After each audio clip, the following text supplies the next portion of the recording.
Okay. We're here tonight with Mr. Matt French, one of our qualified riders for USA Team Working Equitation. All right, sir. Thank you for coming out and seeing us here this evening.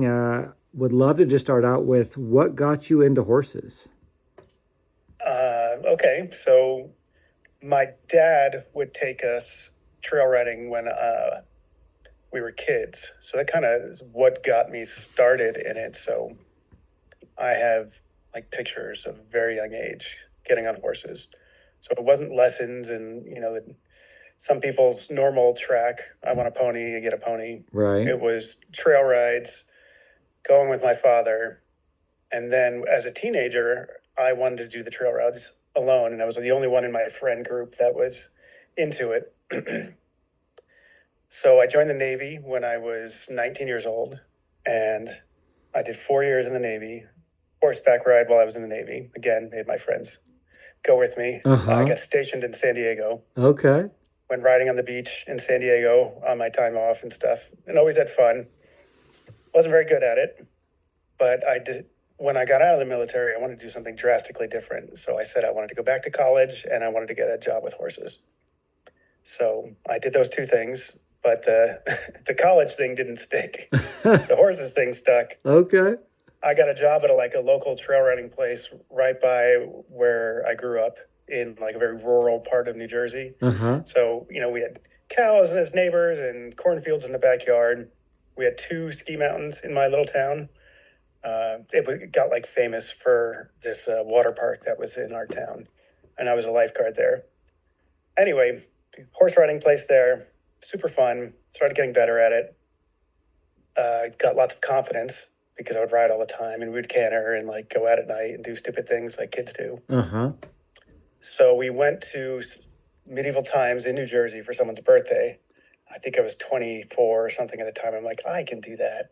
So I put an application in and another application and another application. And like 6 months later, they finally called me back. And I got a job at medieval times. I was a knight and jousting and sword fighting and all sorts of injuries. Like I got my little medieval times mug here. I don't know if you could see it. And then that pushed you right into working equitation. In a roundabout way. So I ended up coming back to San Diego after I left the military in 2008 and started training out here privately. So it was a long time. I didn't start doing working until 2019. Okay. So it was a long period of time. You're cutting your teeth in the training business. Ton to learn in every aspect. 2019, I had a client's horse, and she had a Lusitano. And I remember seeing the videos online of people doing working act and just like, oh man, that's so cool. Just like medieval times, I could do that.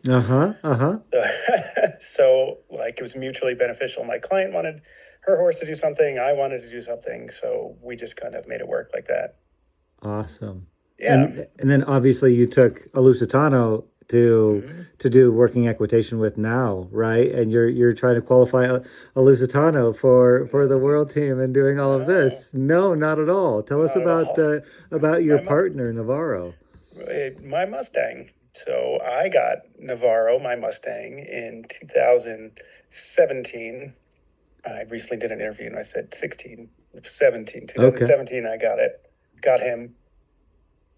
He was just a horse at the ranch that I was working at. And I would ride by and like, oh, it's such a pretty horse. I like grays. He's short back, like pretty decent sized. So I asked the barn owner, hey, what's his story? And she's like, oh, he's for sale if you want him. Like just kind of gruff return like that. And I just happened to be at a time in my life where I considered it. Prior to that, it was like, I don't want a horse. It's responsibility. Like I got, hundreds of clients' horses that I deal with. Like I don't want my own. But this time in my life, I was like, oh, maybe I do.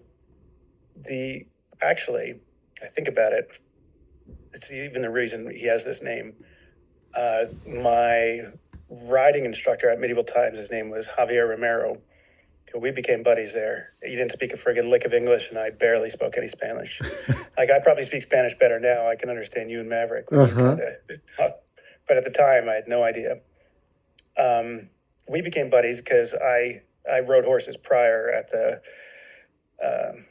before going to medieval times. So like, it was at least more experience than the normal guys had there. Okay. So I advanced very quickly because I was confident and like I can canter and like I can whatever control the horse. Anyway, he died right around the same time I got Navarro. Oh, so shucks. like I was reflecting on that whole time of my life and like hearing his voice in my head like riendas short cortas. Riendas cortas coño, right? He kept calling me coño, which I know I learned meant friend. It doesn't. I was gonna roll with that one and let you believe that. No, I know. It's he's a spicy Spanish guy, very fiery. Uh-huh. Yeah, he had died. I was reflecting on my time at medieval times and learning with him. And like, here comes this horse. He looks a little Spanishy to me. Makes me think of like the Andalusians we had there, and like my love for the Spanish horse. So I'm like, all right, let's jump in both feet and see where this takes us. I'll put all my energies into this, and all the things I've always wanted to do that I wasn't doing with client horses. I didn't teach client horses to rear. I taught one client horse to Spanish walk, and didn't go well. He Spanish walked every time there was an issue. Of course. Right? Yes, that is what happens. The last cool thing that they learned and people were excited about. Yeah. So I bought him, and we had a couple of hiccups in the beginning, but it's been a fantastic journey. So I can't, can't wish for anything different. He's like, I just wrote earlier today, and God, there's so much and like trying to implement all the things that the judges tell us. Right. I know you do too. You're like me. Like, you take everything to heart, and like, what do I got to do? I want to work on things. Tell me what I got to work on. Yep. And that's essentially the judges' notes, right? In working ec. Yeah. I feel like almost that's what we pay our show fees for, is like the expert opinion of our judges. Absolutely. That is why we do as much of it as we can, right? Is to get more and more feedback on that. I couldn't agree more. Yeah. On that note, then, obviously you're a man who seems like he wants to serve his country and his horses. Is that kind of the gist of why you wanted to be on the U.S. team to go compete in Spain, or is there something else there that really made you make that leap? Well, do you remember when they were doing was it the Ride to Win clinics? Yes. There was that like little program they were doing, and there was like contingencies, and I remember reading the email and like, I don't know if I really want to do this. So I'm hemmed and hawed, and I think I was showing at L like 4 or something at that point. And we had a exchange student kind of in 2024, and she basically rode my horse the whole time she was here. It was her horse for the time, and so I didn't do working ec. I didn't do anything. As soon as she left, I entered back into a class just for fun. Like, everything was always for fun, and I showed it at advanced level. And this was kind of October 2024. Okay. And Christy Reich was there, and she was on the international committee at the time. And she saw me ride. We did really well. And she said, listen, I've seen all the riders that are going out for this. I really think you should put your name in the hat. And I had no plans on doing this at all. I talked to my girlfriend about it. I'm like, listen, if we're going to do this, like, I feel like hit it hard. Like, go all in. Like, this is the thing we're going to do. Like, I was waffling. Like, I was like potentially going to do endurance instead. Doing the working ec, I love the technical, I love the speed, I love all like the facets of working ec, but it's expensive, and we weren't really going anywhere.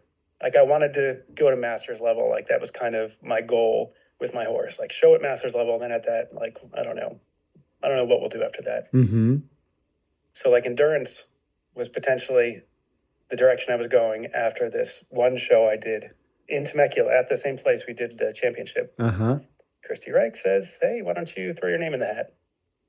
So I did, and like anything, if we're going to go for it, I'm going all the way. So that is why I want to be on the. I feel like we are peaking. We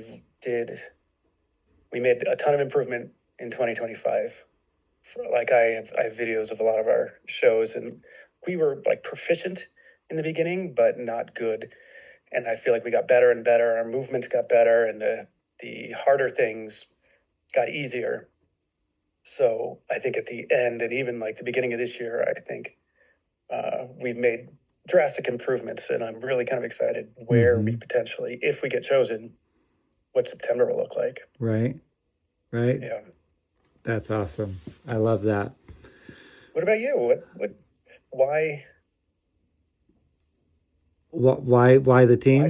why the team? Why Spain? Yeah, I'm obviously a team guy, right? Like Yeah. and I love my country and I love the goal of being able to represent a sport and all of the wonderful facets that are that make up this sport and make up horses. We just had a show at our place this weekend and we had uh, over 10 breeds of horses. It was super fun and just a very eclectic group of people and I love that and then obviously my goal of wanting to get out there and be the very best that I can be makes me want to do it. But Yeah. most of the things we do, horses doesn't allow us to be on a team, right? And Yeah, it's true. of course, in polo, I got to play polo, and that's very team oriented, and there's a lot of shouting and rambunctiousness, which I love, and so that's what I think about this is super cool, and obviously my interactions with you. And some of our other contestants, I think it's been super fun to get to know you guys and really get to think about having somebody that has my back and get to know them and their horse and what makes them tick. I think that's super cool. Yeah. I love the camaraderie that I felt like, especially, last year with the master levels push, like a lot of people stepped up and a lot of us were going out for the team. Like I go at it very like we are already a team. Uh-huh. Like I'm not competing against you. I'm competing. It's me and my horse against the course. I'm cheering you on. Like I want Kenton to do as best as he can. I don't want to be Kenton when he has a brain fart. I'm going to be Kenton when he's at his best. Right, right. Yeah. Well, Because then you good. can measure yourself better, I think. Yeah, yeah. Well, on that note, I feel like you're a worldly man and you have lots of wonderful advice. So I would love to know. We could spin it one of two ways. Either what's the best advice you've ever gotten, or just maybe what's one little piece of advice that you would give somebody. Okay. Well, I can't think of one piece of advice that has been paramount. Horses are not machines. That was one I heard Ooh. a lot. It's not a machine, Uh-huh. right? You got to treat it with respect and kindness, just like you would treat a human being. And I think your opinion or your experience in the horse world, but I feel like there's so many truths that come out with horses. Where like you have to give trust in order to get trust. Mm-hmm. Mm-hmm. With the time you put in, you get back. There's lots of little like gems that cross the threshold of not horse world into everyday life that is so meaningful, and you don't really learn them until you go down the journey. Like you muck stalls and you do all the hard work. It's not just getting on good, well-trained ponies and pushing buttons. It's getting on the hard ponies, learning how to do those. Yeah, I almost did a post today about this exact subject of obviously you took on a project and Yeah, look where that project took you. And I've got some horses in right now that I'm going, man, they're starting to get really cool, but I felt like a few months ago I probably couldn't have given them away. Like everybody looked at them and they said, "Oh man, that's really pretty." But it doesn't have a flying change or it doesn't do this or that. And then yeah, now I'm like, yep, price just went up, and all of the things that it has taught me, each horse has taught me. I'm going. That's a win at the end of the day. Like it's such a wonderful thing when we get to spend that time with them, and we really invest in the horses as our A team, right? Rather Yeah. than going, oh, I don't really like this horse or something about it. When we stop doing that and say, this horse is going to be my horse for the moment, anyways, and then see where it Hmm. takes you. So there's a great piece of advice that I would give to anybody that's either into horses or training. Like, invest in yourself, because your horse is never going to learn more than you know, Mm. unless you give it to somebody else, and that Mm-hmm. doesn't help you at all. So Mm-hmm. your own education is paramount. We do our best to make our horses good followers. We need to be good leaders, Mm-hmm. know how to lead. Mm-hmm. Oh my God, I went to some event and there was a dance there, and some lady grabbed me and she's like, "Do you know how to dance?" I'm like, "Oh, no, no, no, I'm terrible. I'm terrible." She's like, "I got you. I got you." And she grabbed me and she dragged me around this thing, and it was like effortless, effortless. She just knew how to kind of push and pull and pressures just in the way, just to get me to kind of move just right. And I was like, oh my God, this is horse riding in a nutshell, Uh-huh. right? The way you cue your horse and the timing you cue your horse to help him get through a course was essentially what this lady was doing, throwing me around the dance floor. That's Yeah. awesome. Well, we won't keep you any longer. We really appreciate your time this evening, and best of luck on the selection, which I know is coming up for the U.S. team, uh, and it's hopefully excruciating. we have lots more fun interviews on the journey to Spain. Yeah. You too, buddy. Always good to see you. All righty. Thank you. Have a good evening, sir. All right. See you, Kenton.